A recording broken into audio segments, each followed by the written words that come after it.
এখন মাংসটা একদম কষা কষা হয়ে গেছে। ভাই আপনার কাছে কি চলছে, কি কি রান্না হয়েছে? মুরগি মাংস ফ্রাই দিয়ে আলু দিয়ে কষা কষা করা হবে। আচ্ছা ঠিক আছে, পুরোটা ভিডিও দেখার জন্য লাইনে থাকবেন। মরিচ মশলা সব কিছু দেওয়া হয়ে গেছে আল্লাহ দিলে। এখন একটু কষানি চলছে। এখন মাংস দেওয়া হইতেছে আল্লাহ দিলে।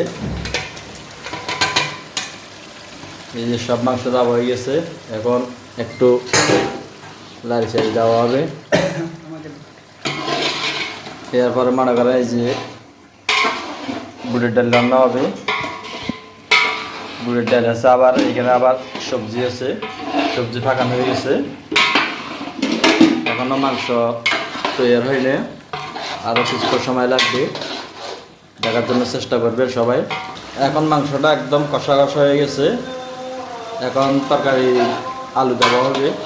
এই জায়গায় মাংস লাগে আলু দিয়ে চালা দিলে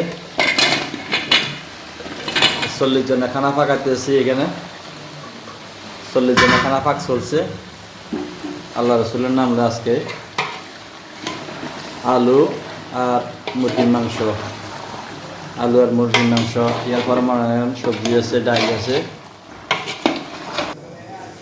আমাদের মাংস তরকারিটা হয়ে গেছে আল্লাহ দিলে।